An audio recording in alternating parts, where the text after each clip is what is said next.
Muy buenas tardes, bienvenidos a Agenda Constitucional. Hoy es un día muy especial para nosotros porque partimos un nuevo ciclo que esperamos podamos aportar tremendamente en cuanto a contenidos. Estamos en una nueva etapa, ya tenemos un texto definitivo, ahora es el momento de hacerle un doble clic a todos los contenidos para poder entender realmente y hacer así un voto informado. Les cuento muy brevemente, vamos a comenzar un ciclo, vamos a tener 3 paneles permanentes semanales en el cual vamos a artículo en mano dar una mirada a todo lo que se propone para este nuevo texto constitucional. Hoy estamos empezando nuestro primer ciclo, nuestro primer programa de este siglo más bien, y le quiero presentar a quienes nos van a estar acompañando durante todo este tiempo hasta el plebiscito. Estamos junto a Catalina Salem, profesora investigadora del Centro de Justicia Constitucional de la Universidad del Desarrollo. Catalina, ¿cómo estás? Bienvenida. Hola Bárbara, buenas tardes. Muchas gracias por acompañarnos. También estamos junto a Javier Couso, abogado constitucionalista, académico de la Universidad Diego Portales, también de la Universidad de Utrecht. ¿Cómo está, Javier? Muy bien, Bárbara. Gusto estar contigo con Catalina. Bueno, le damos las gracias porque, tal como decíamos, este va a ser un ciclo largo, muy intenso, artículo en mano, así que nos vamos a poner a la obra justamente para comenzar. Ya habiendo hecho la presentación, dándole las gracias, estamos listos para ir comenzando. En esta oportunidad vamos a abordar el primer capítulo de la Constitución, de esta propuesta, pero antes del preámbulo también. Partamos por el preámbulo, que es algo breve, hubo muchas discusiones y finalmente terminamos con un párrafo que es el siguiente. El preámbulo. Nosotras y nosotros, el pueblo de Chile, conformado por diversas naciones, nos otorgamos libremente esta Constitución, acordada en un proceso participativo, paritario y democrático. ¿Qué les parece esto? ¿Cuál era la relevancia de tener un preámbulo, Catalina? Y la verdad que esta es una novedad en nuestra historia constitucional porque las constituciones, o al menos la constitución del 80, no tenía un preámbulo. ¿Y por qué no tiene un preámbulo? Porque se decidió que aquellos principios, aquellos valores que eran más trascendentes, debían quedar en el articulado de la Constitución. Y por lo tanto, el capítulo actual, Bases de la Institucionalidad, contiene precisamente ese núcleo que conforma, como lo dice el mismo capítulo, los cimientos, las bases de todo nuestro orden jurídico, nuestro orden social, nuestro orden político. Sin embargo, en el derecho comparado es bastante usual que las constituciones tengan un preámbulo. Por lo tanto, es una novedad que la propuesta constitucional tenga un preámbulo, pero como muy bien recordabas, Bárbara, hubo mucha discusión, bueno, de qué poner en este preámbulo. Hubo algunos incluso bastante estrafalarios que afortunadamente, digamos, no fueron aprobados por la Convención Constitucional. Si nosotros tuviéramos que caracterizar este preámbulo, podemos decir que es bastante escueto, lo cual está bien. La Constitución de Estados Unidos, por ejemplo, tiene un preámbulo muy escueto. La Constitución boliviana, por el contrario, tiene algo muy amplio, y eso se debió a que no hubo un acuerdo en la Convención Constitucional sobre aquella declaración que mejor representaba lo que había sido el proceso constituyente. Si miramos ahora el texto, uno puede identificar aquí 3 principios que están detrás de esta declaración. Primero, la paridad, que fue lo que definió, ¿no es cierto?, la composición del órgano que redactó esta propuesta constitucional. Y eso está en el nosotras y nosotros. Luego, creo yo, aquí está muy claramente un adelanto de lo que viene después en el articulado, que es la plurinacionalidad, porque señala al pueblo de Chile conformado por diversas naciones. Es decir, acá ya se adelanta, ¿no es cierto?, que se rompe con nuestra historia constitucional, con nuestra tradición constitucional de haber sido siempre entendidos o autocomprendidos nosotros como nuestra identidad de una sola nación, la nación chilena. Ahora ya se anuncia que no vamos a ser una sola nación, sino que Chile va a estar conformado por distintas naciones. Y luego, cuando se refiere a nos otorgamos libremente esta constitución acordada en un proceso participativo, paritario y democrático, se está refiriendo al procedimiento, a lo que se denomina la democracia formal, es decir, cómo fue gestada esta constitución. Ahora, ¿qué se echa de menos en este preámbulo? ¿Qué podría haber estado y qué no está?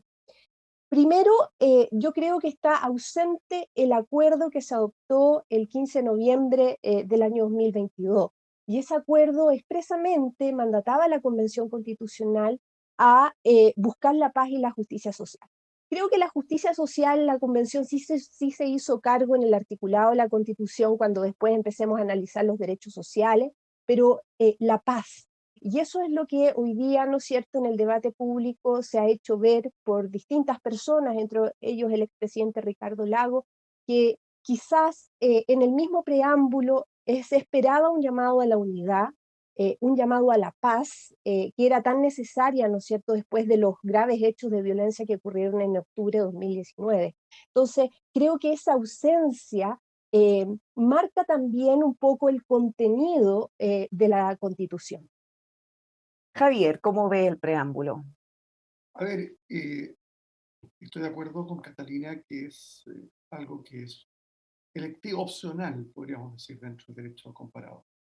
Hay constituciones incluso más cercanas a nuestra, como la de la República Argentina, que tienen un muy famoso, por lo menos para los argentinos, se aprenden de memoria en el colegio el preámbulo.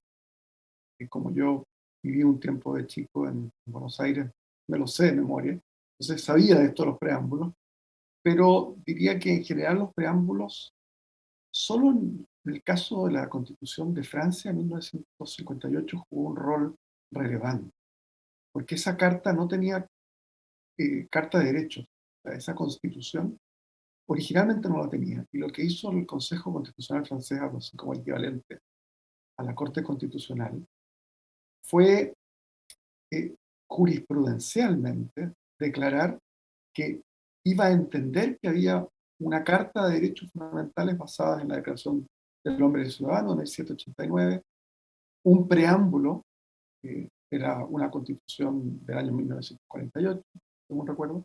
Entonces, como se puede ver, los preámbulos han jugado distintos roles en distintas constituciones. Yo, en general, soy relativamente pragmático en estas cosas. No saco demasiadas conclusiones acerca de lo que diga, sobre todo un preámbulo tan escueto. Lo que sí rescataría son dos cosas. La idea de acordar un proceso democrático es un guiño, creo yo, al hecho de que sería esta la primera constitución, digamos, de ser aprobada, por supuesto, y que ha sido elaborada, digamos, en un proceso plenamente democrático, no en un contexto ya sea post-guerra civil o post-golpe militar. Y creo que ese énfasis es relevante, es un guiño al contexto en que se genera este texto en particular. Y también está doblemente, no solo lo paritario no solamente está en el nosotras y nosotros, sino en el paritario. Es un proceso paritario. Esto es relevante porque es único en el mundo. Digamos, me ha tocado estar en muchos lugares del extranjero tratando de dar alguna noticia, digamos, del proceso constituyente chileno, y una de las cosas que más atención llama junto con el tema de la preocupación por el cambio climático es esta característica. El proceso paritario dio lugar a su vez a una constitución paritaria, lo que no es una casualidad. Eso es lo que agregar. Bueno, vamos a entrar ahora ya de lleno al texto. Vamos a comenzar en esta oportunidad, en este programa, a abordar en profundidad el primer capítulo, Principios y Disposiciones Generales. Este capítulo está compuesto por 16 artículos, el cual vamos a estar justamente mirando el marco, es como la definición de qué Estado somos, cuáles son las características, y en ese sentido partamos ya con el primero, que dice lo siguiente: Chile es un Estado social y democrático de derecho. Es plurinacional, intercultural, regional y ecológico.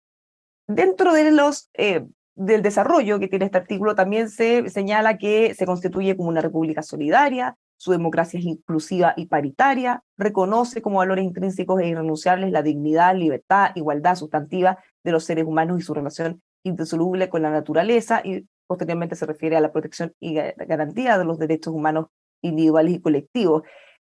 Este probablemente va a ser uno de los que nos detengamos con mayor tiempo a analizarlo.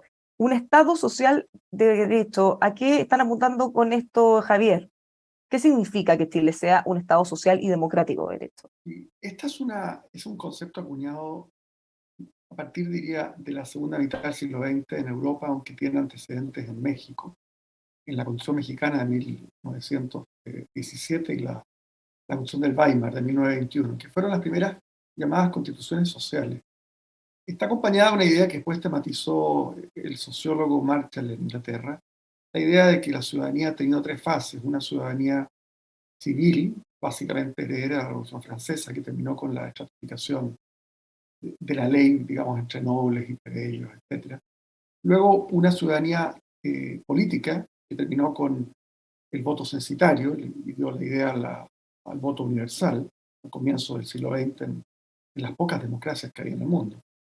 Y finalmente señala Marshall lo que es ciudadanía social. Él acuñó esta expresión en los años 40.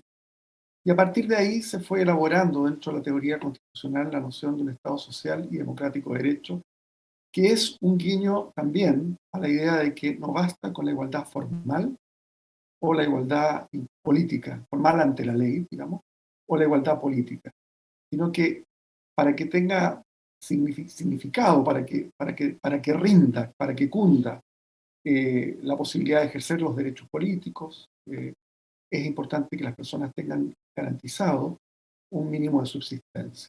Entonces ahí está emparentado, diría yo, históricamente con los orígenes del Estado de Bienestar europeo, está con el New Deal un poquito atrás en Estados Unidos, la idea de que tiene que haber mínimos sociales garantizados para poder ejercer los derechos civiles y políticos que suelen ser los derechos clásicos, las libertades y derechos clásicos de la época del constitucionalismo más tradicional, que viene de la época de la Ilustración. Entonces diría que es una expresión que en algún sentido es técnica, no es una expresión, digamos, entregada a lo que el leal saber y entender de cualquier lector no informado de estos temas pudiera pensar. Tiene una cierta, está codificado por cierta jurisprudencia, incluso europea, especialmente europea, pero también en España es muy importante, y en la doctrina. Diría que la doctrina es relevante. Y en Chile, termino con esto, tiene la particularidad de que, si bien no está codificado en la Constitución vigente el llamado principio del Estado subsidiario, que además es otro concepto que tiene mucha historia y son muy difíciles de definir, pero que en Chile estuvo asociado a una cierta hostilidad a la intervención del Estado en la economía, expresada en el artículo 19, número 21, que es una ley de supermayoría para introducir empresas estatales. Pero diría yo que es como sintetizando, es un término de arte, técnico, y que creo que plantea un contrapunto con el Estado subsidiario, que es el que caracterizaría a la Constitución vigente. Catalina, ¿cómo lo ves? Este es un tema que se discutió mucho y que finalmente se celebró, se aplaudió. Debe haber sido de las votaciones más aplaudidas en el Pleno en su minuto. Sí, yo coincido con Javier en que efectivamente este es un término técnico, lo venimos enseñando a los profesores de Derecho Constitucional desde mucho tiempo, incluso cuando yo era estudiante, y es un concepto que viene a profundizar el concepto mismo de Estado. Viene a hacer una evolución de la función que debe cumplir el Estado.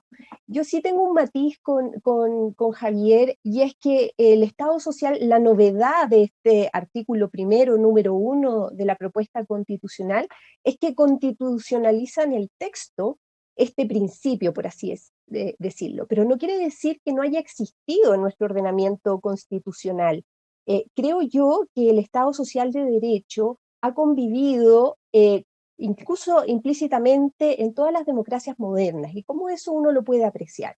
De partida, el Estado social de derecho supone el reconocimiento de derechos sociales, y en Chile hoy día se reconocen derechos sociales como el derecho a la educación, el derecho a la salud, que exista un sistema, digamos, público de salud, que existan establecimientos públicos, tiene que ver con esta concepción de Estado social de derecho. La jornada escolar completa, ¿no es cierto?, lleva muchísimos años en nuestra vida nacional.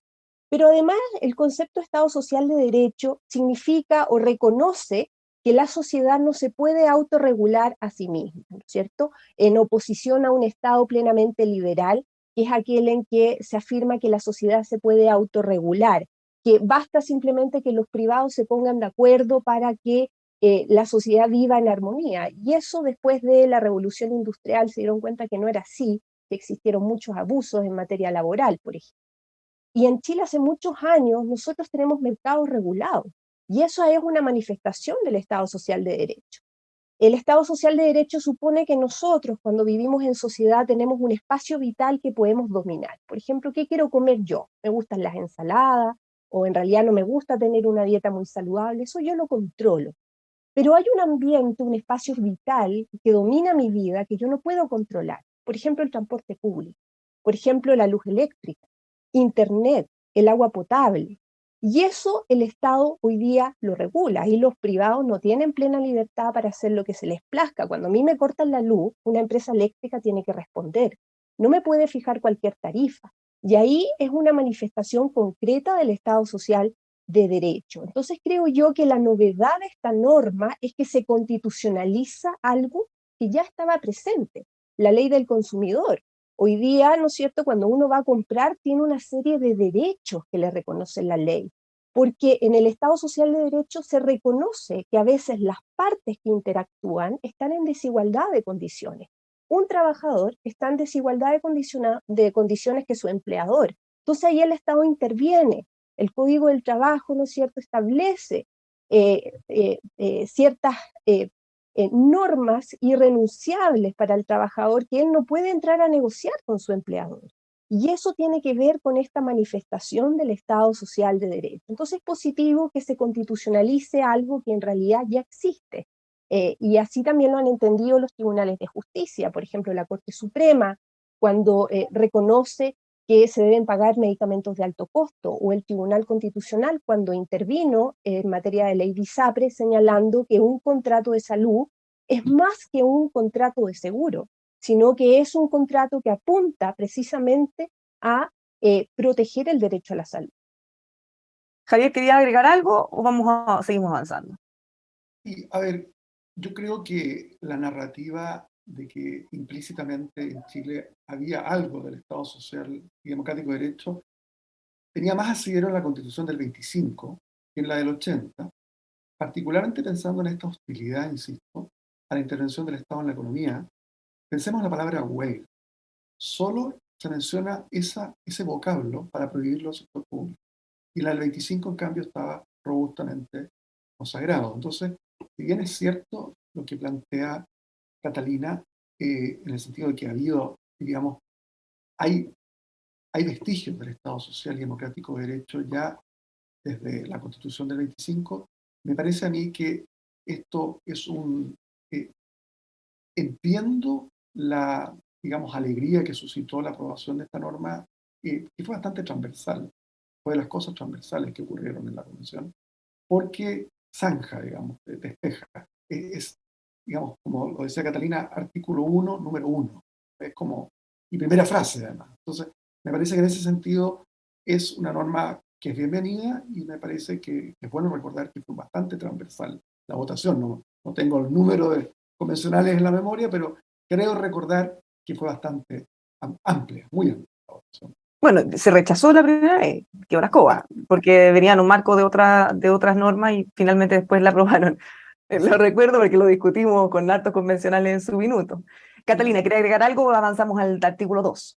No, bueno, que esté en el artículo primero, número 1, sin duda es una señal también. El Tribunal Constitucional ha dicho, bajo la Constitución vigente, que el artículo primero de una Constitución es aquel que sirve para interpretar todo el resto de la Constitución. Y bueno, ya vamos a referirnos a los otros principios, pero evidentemente que Chile pasa a ser un Estado social y democrático de derecho, reconoce algo que ya se había venido instaurando en la interpretación, al menos del ordenamiento jurídico y también en varias políticas públicas.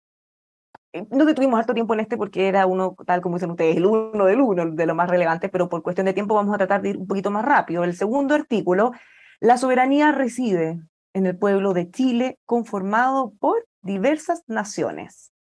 Continúa señalando que establece o se ejerce democráticamente en forma directa y representativa, reconociendo como límite los derechos humanos en cuanto a atributo que deriva de la dignidad humana. Ningún individuo ni sector del pueblo puede atribuirse su ejercicio. ¿Qué es lo más destacable que se puede tomar de acá o que hay que entender, Catalina? Sí. Acá, bueno, hay varias diferencias con la Constitución vigente. La Constitución vigente dice la soberanía reside en la nación, no en el pueblo, pero dice después se ejerce por el pueblo. ¿Y cuál es la diferencia entre nación y pueblo? La nación en realidad es un concepto más amplio que pueblo, en el sentido que tradicionalmente se había identificado al pueblo con el cuerpo electoral. Y el constituyente en 1980 quiso que ese concepto fuera más amplio, que no solamente fuera el cuerpo electoral, sino en realidad todo el elemento poblacional, por así decirlo, de un Estado. Pero yo creo que acá, bueno, el cambio de nomenclatura tiene que ver con la plurinacionalidad, ¿no es cierto? Ya no se puede denominar a Chile como nación, porque ya no es una nación, sino que son múltiples naciones. Por eso creo que se cambió la nomenclatura Pueblo de Chile, que está conformado por diversas naciones. Luego dijo, se ejerce democráticamente de manera directa y representativa. Acá también tenemos una innovación, porque la verdad que la constitución vigente dice Chile es una república democrática. Y en el artículo quinto actual dice la soberanía se ejerce por el pueblo a través del plebiscito y las elecciones periódicas, y eso está ausente acá. Y está ausente, creo yo, porque se deja muy abierta la puerta al legislador para establecer mecanismos de democracia directa y representativa, más allá de los que establece la constitución vigente, que establece algunos mecanismos de democracia directa. Algo que se mantiene es el reconocimiento al límite de los derechos humanos en cuanto a atributo que deriva de la dignidad humana. La constitución vigente creo yo que era más amplia porque a través del artículo quinto de la constitución vigente se le había permitido a la jurisprudencia de los tribunales de justicia el reconocimiento de derechos implícitos. Acá creo que también se logra eso, porque derechos humanos serían todo aquello, ¿no es cierto?, que es necesario para que las personas puedan seguir siendo titulares de su dignidad. Entonces yo creo que, resumiendo, la novedad más relevante es el cambio del titular de la soberanía. Ya no es la nación chilena, sino que es el pueblo compuesto por diversas naciones, lo que viene a reafirmar el carácter plurinacional de este nuevo Estado que se conforma bajo la propuesta de nueva Constitución.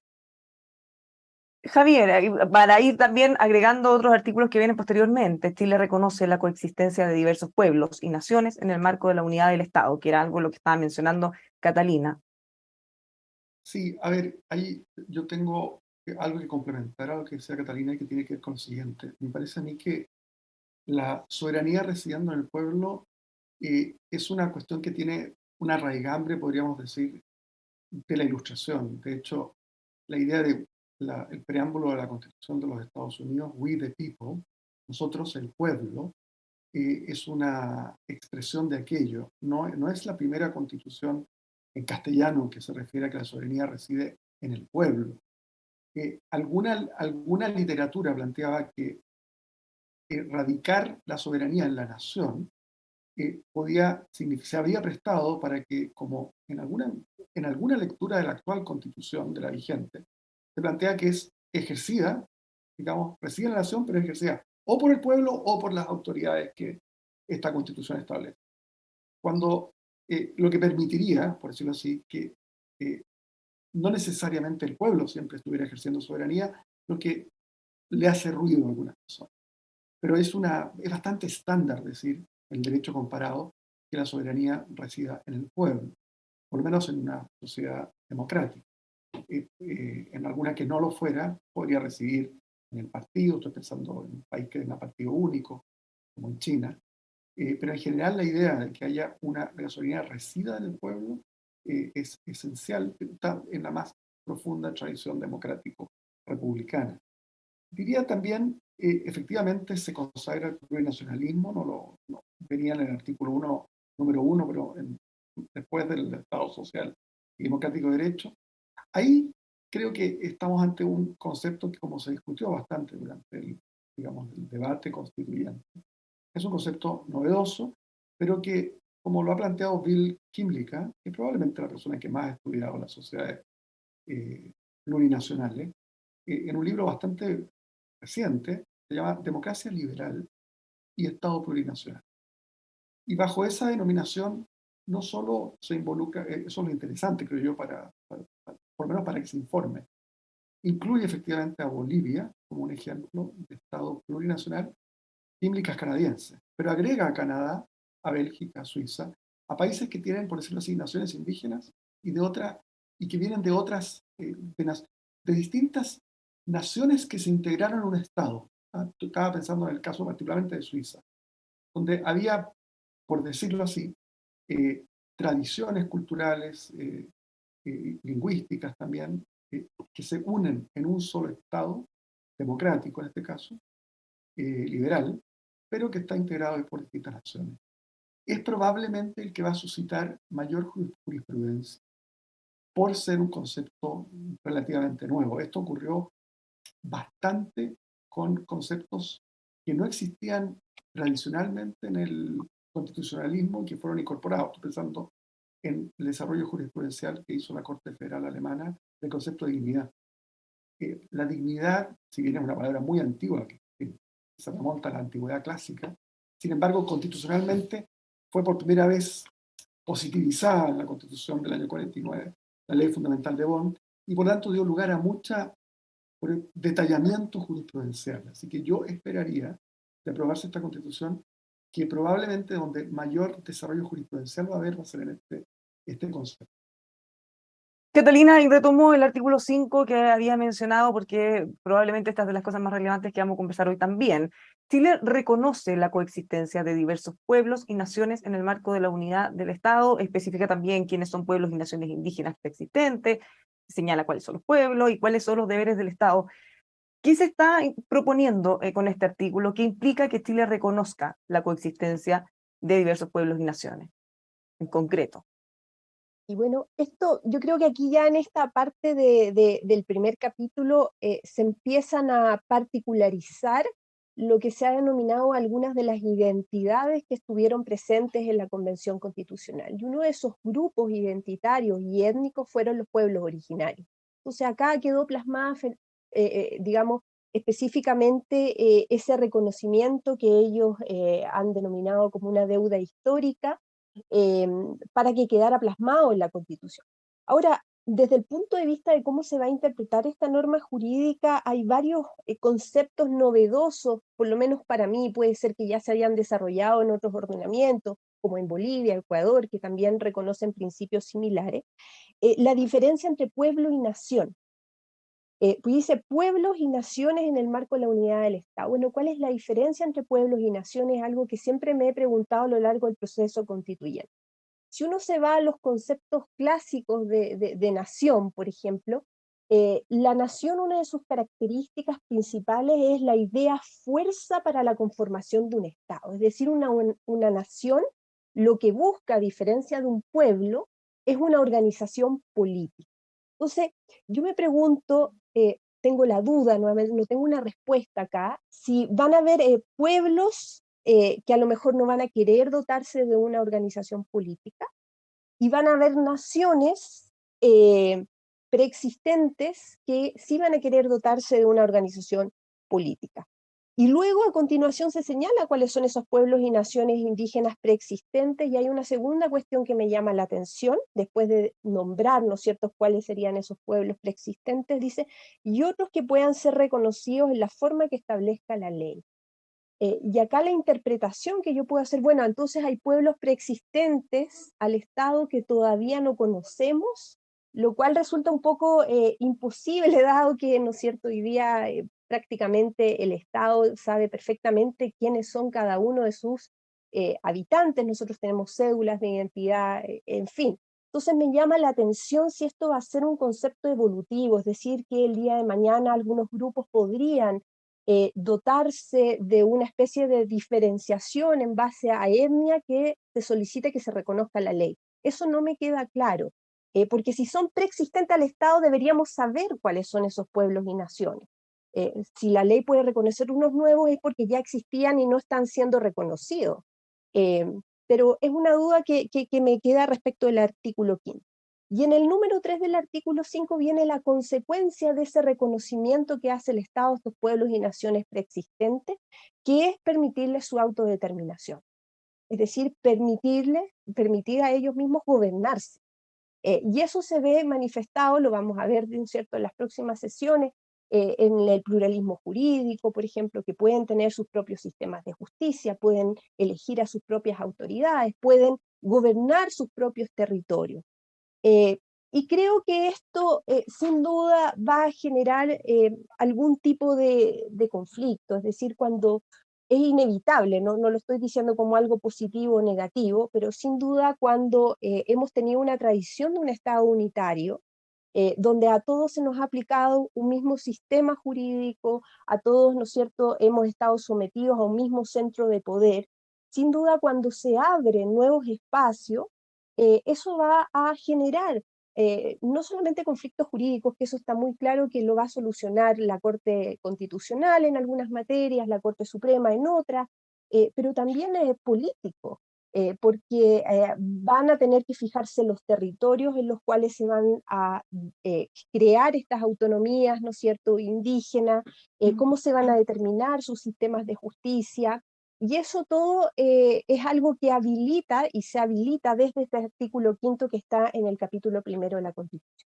Catalina, muy breve para pasar a Javier. Es complejo, lo vamos a ver después en profundidad en distintos capítulos, pero muchas de esas definiciones no quedaron acá establecidas, quedaron sujetas a materia de ley. Entonces, para poder dimensionar todo lo que tiene que ver con lo plurinacional, todo lo que tiene que ver con las autonomías, por ejemplo, qué significa una libre determinación, no vamos a encontrar esas respuestas muy concretamente en este texto. Exactamente, hay algunas respuestas, la concreción va a estar en la ley, pero por ejemplo el proyecto de constitución ya dice que tienen derecho a su libre determinación, a sus derechos colectivos individuales, el legislador no podría suprimir eso, no lo podría derogar, sino que por el contrario, lo tiene que desarrollar. Y lo mismo el pluralismo jurídico, está en la constitución, el legislador no podría derogar el pluralismo jurídico, sino que el mandato es a desarrollar cómo se ejerce ese derecho que se le confiere a la autodeterminación de los pueblos originarios en base a cómo administran su justicia. Javier, ¿cómo lo ve? A ver, el plurinacionalismo se expresa efectivamente en estos conceptos que han sido más desarrollados por el derecho internacional y por los derechos, digamos, nacionales, por razones obvias, en estas materias, pues son muy nuevos. Efectivamente, la idea de Estado-nación es una idea decimonónica, muy importante en el siglo XIX, al punto que en Chile, autores como Góngora planteaban que en Chile no había nación, fue creada por el Estado, lo que es bastante interesante. Nosotros suponemos, normalmente el ciudadano a pie supone que había algo así como una nación chilena que creó un Estado, como fue en el caso europeo, que eran naciones. La nación francesa creó el Estado francés. De acuerdo a Góngora, que es un pensador, probablemente el mejor historiador que ha habido en la historia de Chile, valga la redundancia, en Chile la nación fue creada por el Estado. Bueno, aquí viene la parte más compleja del argumento Góngora, que la Comisión Elwin, que el presidente Lagos eh, introdujo el año 2002 y que produjo su reporte en 2003, llamada Comisión sobre Verdad Histórica y Nuevo Trato a los Pueblos Indígenas, habla de cómo hay una historia bastante horrible en lo que fue, habla de genocidio en el siglo XIX, de pueblos originales, de asimilación forzada para crear esa nación. O sea, el Estado de Chile crea la nación por la vía de la hostilización al punto del genocidio de los pueblos originales. Entonces, a mí me parece que en alguna medida estas normas jurídicas que reconocen a los pueblos originarios y que dan estos estatutos son una forma de reconocer esa deuda que incidentalmente es bueno recordarlo porque la gente lo olvida fácilmente. Un grupo de 17 convencionales de derecha, liderados, diría yo, por Nela Raimate y Monkever, que escribieron una carta ya por agosto del año pasado, no sé si se acordarás, Bárbara y Catalina, donde se sumaban, se hacían eco quizá de esta informe de verdad histórica, que dicho sea de paso fue transversal en su composición, incorporada desde Ricardo Rivadeneira, Felipe Larraín, hasta Bengoa y otras personas, incluso de pueblos originarios. Y lo que plantean es que como la nación chilena fue creada por el Estado chileno, a partir de la asignación forzada de estos pueblos originarios, esto sería, a mi juicio, una forma de comenzar a saldar esa deuda histórica. Insisto, una deuda histórica transversalmente reconocida por centro, derecha e izquierda en Chile, pero muchos de cuyos elementos efectivamente se encuentran más en el derecho internacional que en otros documentos. O sea, si uno quiere ver la pregunta muy razonable que hacía Catalina, ¿qué diferencia hay entre pueblo y nación en este contexto? Eso está vastamente desarrollado por la literatura que se ha creado alrededor de digamos, del 169 de la OIT, pero también de la Declaración de Naciones Unidas sobre el pueblo originario. Javier, perdón que lo interrumpa, pero poniéndome en el escenario, en el zapato de alguien que no está viendo, ya, incluso asumiendo que hay una deuda pendiente, se ha generado ese consenso como usted mencionaba, pero para alguien que está mirando este texto y que no entiende, ¿qué implica realmente que ahora van a ser naciones? ¿Qué implica cuando se dice la autodeterminación? ¿Cuál va a ser el marco o no? Probablemente es uno de los temas que más se están cuestionando las personas. ¿Qué derechos distintos o qué cosa diferente va a ser en la práctica, más allá de lo que diga el papel? Bueno, daría para mucho por dos razones. No, lo vamos a ver después en profundidad, pero más o menos qué implica este reconocimiento. Para adelantarlo, el derecho internacional cuando menciona lo que es autodeterminación y autonomía de estas naciones. Y menciona la palabra pueblos y naciones, pero básicamente se refiere en un contexto circunscrito. Por ejemplo, se mencionaba justicia indígena. Un país como Estados Unidos tiene justicia indígena, o Canadá. Y eso no implica privilegios, aunque quiero también insistir, no es el caso de algo que hayamos escuchado recientemente, pero en algunas de las noticias que se han dado digamos, respecto a este tema, se ha hablado de privilegios al grupo. Son demasiadas las naciones y estados que han reconocido el pluralismo jurídico y que no lo entienden como un privilegio. Y si uno realmente le toma el peso, para mí es un poco ofensivo cuando escucho que por una parte el Estado de Chile, en un informe comisionado por el presidente Lagos, reconoce que hubo exterminio de estos pueblos originarios y después dice que los está privilegiando porque hay alguna reparación. Me parece que hay una contradicción ahí.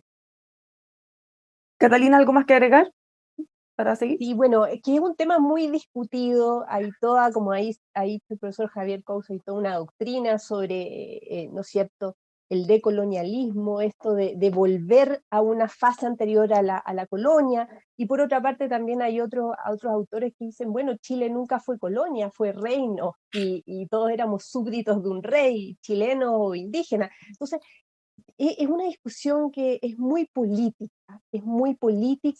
y creo que la Convención Constitucional optó acá por un estatuto muy robustecido, no sé si denominarlo privilegio, porque bueno, se ha manoseado mucho eso, pero muy robustecido y un poco, diría yo, desproporcionado con respecto de otras situaciones que le interesaban mucho a los chilenos, y por eso yo creo que esto ha generado mucho ruido, porque si uno mira o vuelve al año 2019, la plurinacionalidad era algo que realmente surge dentro de la convención. Ahora, uno veía las banderas de los pueblos originarios en las marchas, pero la verdad que los chilenos se han visto sorprendidos por esto que a lo mejor estaba soterrado, que no había salido a la luz pública, y creo que, bueno, este es el momento de discutirlo, ¿no es cierto? De decir, ¿es realmente esta forma en la que queremos reconocer a los pueblos originarios, como lo han hecho nuestros países, algunos de nuestros países vecinos o de la región? ¿O hay otras formas? Por ejemplo, Estados Unidos ha traído el caso del profesor Javier Couso, pero Estados Unidos no es un país, no es un Estado plurinacional. Entonces, deben existir otras formas que a lo mejor generen más consenso, porque de acuerdo a las encuestas, la plurinacionalidad es algo que le está costando mucho a la ciudadanía aceptar, y a lo mejor hay otras fórmulas que logren precisamente acuerdos más amplios, quizás. Este tema lo vamos a abordar en un capítulo completo, así que Estamos nos gustó poco. adelantando. No, pero Javier, y ahí nos pasamos porque vamos a tener que ir muy rápido los otros que siguen, pero esto era lo más relevante, probablemente. probablemente, pero coincidiendo en mucho lo que plantea Catalina, solamente quiero como subrayar lo interesante es que estemos de acuerdo todos que en la Constitución vigente no se menciona una sola vez la palabra indígena. Ninguna. En toda la Constitución. Ahora muchas veces. Cero. Pero el país había hecho hace 2 décadas un documento oficial del Estado de Chile, transversalmente acordado, diciendo que habíamos exterminado. El Estado de Chile exterminó a muchos de estos grupos. Eso es genocidio, no es otra cosa. Entonces me parece un enorme progreso que, insisto, transversalmente hoy día se considere digno de. Habrá distintas formas de hacerlo, podríamos reformarlas, pero es sideral el cambio. Probablemente la discrepancia va a ser en qué implica, o nos vamos a pasar de 0 a mucho, dirán algunos, quizás otros dirán que es lo justo, bueno, cada uno da ahí su interpretación. Lo vamos a abordar en un capítulo completo más adelante. Vamos avanzando con otros de los artículos que destacamos en esta oportunidad, por ejemplo, el artículo 6, si bien comienza hablando de el Estado promueve una sociedad donde mujeres, hombres, diversidad, disidencias sexuales y de género participen en condiciones de igualdad sustantiva, entre otros detalles, destacamos esta frase: el Estado promoverá la integración paritaria en sus demás instituciones y en todos los espacios públicos y privados. Esto ya viene explícito, en realidad quizá no merita mucha explicación, a menos que quieran agregar algo.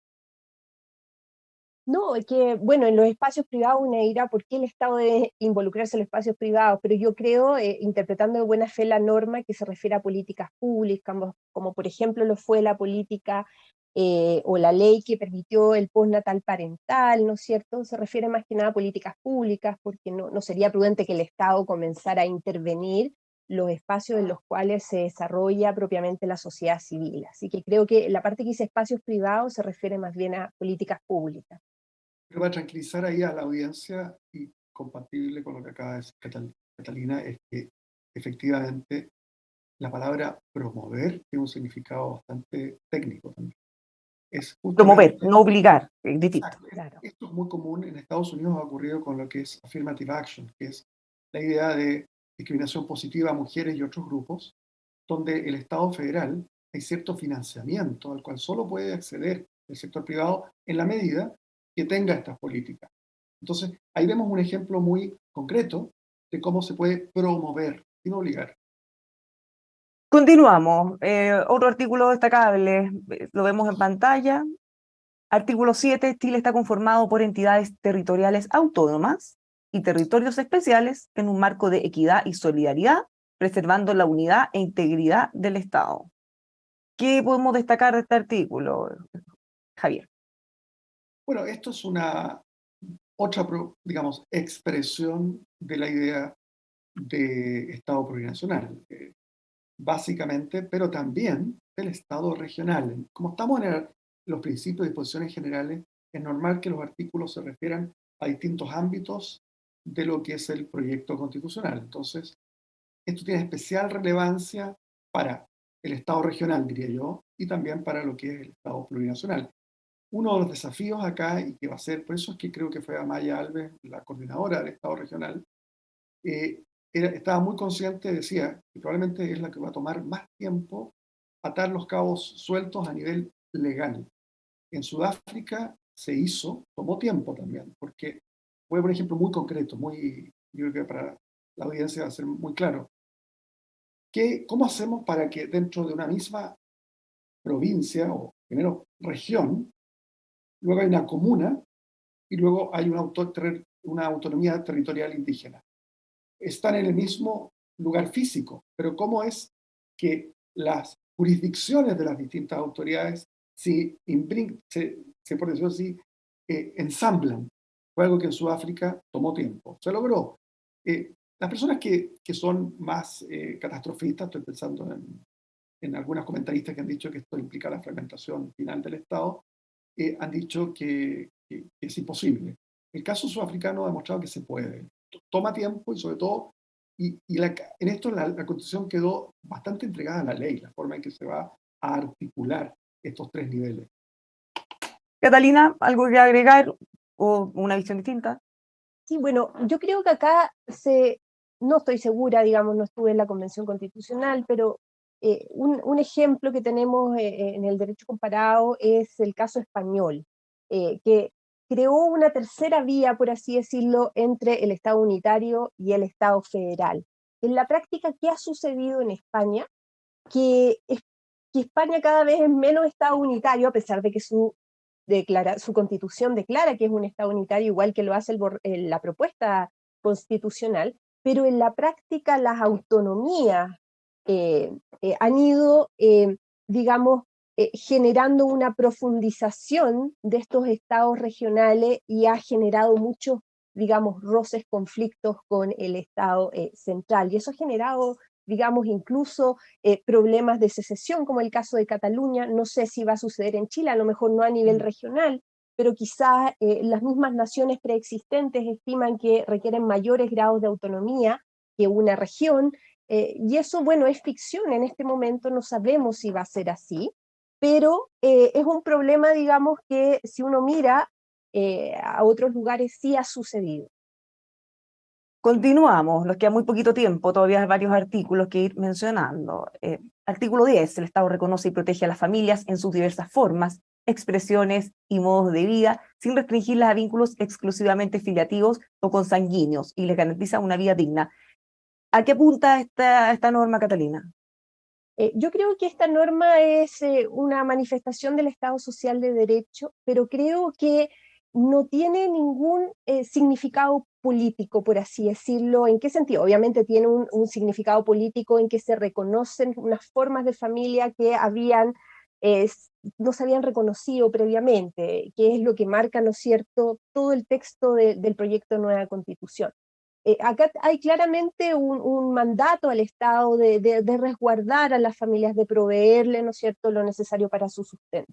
Pero ¿en qué sentido digo que la familia pierde una dimensión política que sí la reconocía la Constitución del 80, que es que la familia es el núcleo fundamental de la sociedad? Y eso tiene una implicancia política muy importante. En la familia es la primera sociedad de la sociedad en general, es donde nosotros aprendemos, ¿no es cierto?, a relacionarnos con las personas, donde recibimos nuestra primera educación. Y cuando se declara la familia es el núcleo fundamental de la sociedad, quiere decir que ahí parte todo, ¿no es cierto?, en la persona, en la familia, la sociedad civil y luego el Estado. Y eso lo echo de menos, porque se le desconoce a la familia un rol político que tiene en nuestra organización como comunidad. Javier, ¿algo que agregar? ¿Seguimos? No, yo agregaría, sería, digamos, hay muchas constituciones, sociedades perfectamente democráticas que ni siquiera mencionan a la familia, lo dejan entregado al Código Civil o al derecho, digamos, legalmente establecido. Yo creo que acá hay un reconocimiento del rol de la familia que bien podría no haber estado, como en Estados Unidos, no hay una sola mención a la palabra familia. Y el país debe ser uno de los países que más se preocupa, digamos, desde el punto de vista religioso, las sociedades desarrolladas, uno de los países que más se preocupa por la familia. Entonces, me parece a mí que estamos en el ámbito de las cuestiones declarativas, donde hay matices más, matices menos. No creo que haga mucha diferencia. Artículo 13, y este se discutió también más harto, generó ruido. Son emblemas nacionales de Chile la bandera, el escudo y el himno nacional. El Estado reconoce los símbolos y emblemas de los pueblos y naciones indígenas. Javier. Nuevamente, va a parecer muy pragmática mi posición. Muchas constituciones ni siquiera mencionan los emblemas nacionales o el himno. Si ustedes me preguntan a mí, francamente me parece, creo que es mero jerarquía legal le habría dado a estas cuestiones. Entiendo que hay tradiciones, estaba en la antigua Constitución. Me parece que no da para mayor, digamos, debate. Catalina, ¿algo que Bueno, yo agregar? aquí tengo un matiz grande con Javier de la importancia que sí está en la Constitución, y acá, bueno, es una reiteración de lo que está en la Constitución vigente, no hay ninguna innovación. Pero yo creo que es importante porque imagínense el día de mañana tenemos un presidente de la República que dice que la bandera chilena va a llevar su rostro, que ha pasado digamos, en ciertas en ciertas jurisdicciones políticas, no vamos a nombrar ninguna a nivel local, no a nivel nacional, pero a veces se puede prestar para el populismo. Mire, el escudo nacional de aquí en adelante va a llevar, no sé, el rostro de mi abuelita, no sé. Entonces es importante que esto quede acordado, ¿no es cierto?, en la Constitución. El número 2 del artículo 13, sí, acá hay una innovación que dice: el Estado reconoce los símbolos y emblemas de los pueblos y naciones indígenas. Y acá hay un matiz: no son estos símbolos y emblemas de Chile, son de los pueblos y naciones indígenas, ¿ya? Entonces no son emblemas oficiales, sino que simplemente se reconocen. Y ahí creo que hay un matiz en este concepto fuerte de plurinacionalidad que tiene el artículo primero de la propuesta constitucional.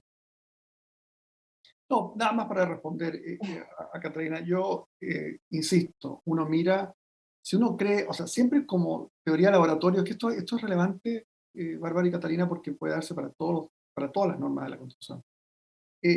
Cuando explicaba que muchos países extremadamente serios, extremadamente consolidados, democracias consolidadas, modernas, OECD, no mencionan el emblema o el himno en su constitución, por supuesto, algunos de ellos han tenido líderes populistas, Trump en Estados Unidos, donde no se menciona y donde la bandera juega un rol muy importante. Yo creo que también las constituciones, por supuesto, no están blindadas contra un líder. Si Chile llegara a un populista que con 4/7 lograra cambiar, digamos, alguna norma para poner su cara, bueno, no se le puede pedir tanto a las constituciones. O sea, hay un límite ahí. Si la sociedad no es un pacto suicida la Constitución, pero tampoco es una cuestión que está a prueba de toda, digamos, locura en que un país pudiera ingresar. Continuamos con otro de los artículos que son bien relevantes en este capítulo, artículo 14. Chile declara a América Latina y el Caribe como zona prioritaria en sus relaciones internacionales. Y a esto le agregamos también, que viene seguido, todo acto en contravención a este artículo. Bueno, estamos hablando de las responsabilidades que tienen que ver con, a ver, tiene que ver con todas las obligaciones internacionales. Pero, ¿qué les parece esto, los derechos y las obligaciones establecidos en los tratados internacionales, ratificados y vigentes en Chile, justamente calificar lo que estamos mostrando? ¿Qué les parece esto, que Chile declara América Latina y el Caribe como zona prioritaria en sus relaciones internacionales? Bueno, a mí no me parece una propuesta adecuada, porque creo que las zonas prioritarias para las relaciones internacionales las debe definir el gobierno de turno. En un momento será el Asia-Pacífico, como lo ha sido en el pasado, en otro momento será América Latina, en otro momento será Europa, porque detrás de esto hay cuestiones estratégicas, cuestiones que van evolucionando en el tiempo. Y que quede esto en la constitución política sin duda va a fijar un límite a los futuros gobiernos. Y claro, uno podría decir, bueno, es prioritaria, pero no exclusiva. Efectivamente es prioritaria, pero no exclusiva. Pero si yo tengo dos tratados de libre comercio que puedo firmar, ¿no es cierto? Y uno es con América Latina o países de la región y otro con Europa, alguien muy bien podría sostener, mire, usted ante estos dos tratados tiene que privilegiar a América Latina, ahí está la prioridad. Para un determinado mercado, por ejemplo, suponiendo que ambos tratados se refieren a un mismo mercado. Y eso creo que ata de mano a los gobiernos futuros, y no resulta adecuado que quede en la constitución política. Las relaciones internacionales es algo que va evolucionando en el tiempo y no debería quedar petrificado en el texto constitucional. Javier. Sí, yo diría que efectivamente es poco común este tipo de relaciones de declarar con ese nivel de detalle. Me parece que sobreabunda. No veo el peligro de que pudiera llegar a obstaculizar, digamos, eh, la firma de tratados con alguna área, el hecho de que algo sea prioritario, no es exclusivo, como se dijo. No, pero efectivamente es algo que yo no habría llegado a ese nivel. Ahora, hemos dado una mirada más o menos a algunos de los artículos relevantes de este primer capítulo. Por supuesto, por cuestión de tiempo no los vamos a poder abordar todos y cada uno de ellos, pero hay algo que para poder cerrar como conclusión ustedes puedan comentar y así terminamos este primer capítulo de la propuesta constitucional, Catalina. Y bueno, este primer capítulo sin duda es la puerta de entrada a la interpretación de las normas del resto de la constitución política de la propuesta que se ha presentado. Y creo yo que es un capítulo que hace definiciones, ¿no es cierto? Lo dice el artículo primero, el Estado social de derecho plurinacional, ecológico, intercultural, en fin. Y eso va a definir, va a orientar a toda la actividad estatal. Esos son los principios que se está mandatando al Estado que deben ser cumplidos. Entonces, bueno, Eso digamos, para cerrar esta primera conversación. Javier. Hay dos cosas, tres diría, que creo que no tuvimos tiempo, pero creo que es absolutamente crucial de este capítulo. Me habría gustado, no, bueno, el tiempo sabemos siempre una restricción. Esta constitución eleva a rango constitucional los tratados internacionales de derechos humanos.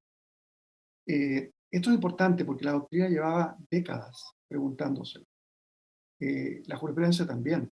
Había personas que planteaban, juristas muy respetables, que planteaban que estaba entre la ley y la constitución, otros que tenía rango constitucional, algunos que tenían rango supraconstitucional.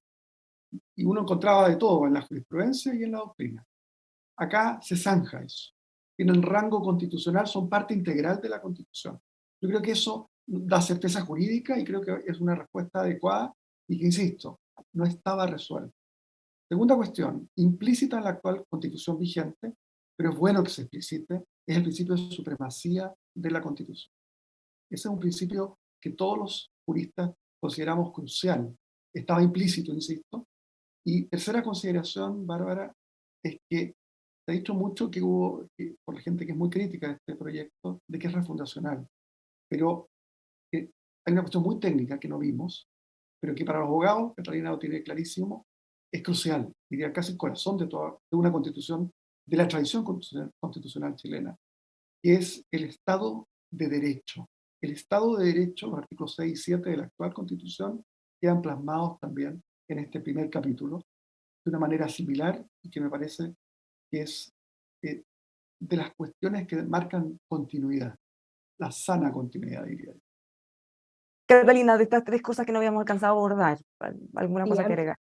Es verdad que veníamos los profesores explicando hace mucho tiempo este problema este limbo en el cual quedan los tratados internacionales de derechos humanos. A mí lo que me preocupa de esa norma no es que a los tratados internacionales de derechos humanos se le dé rango constitucional, sino que a los principios generales del derecho internacional de los derechos humanos y también al derecho internacional constitucionario en esta misma materia, porque hay mucha discusión a nivel internacional de cuáles son realmente las fuentes de esos principios de ese derecho constitucionario.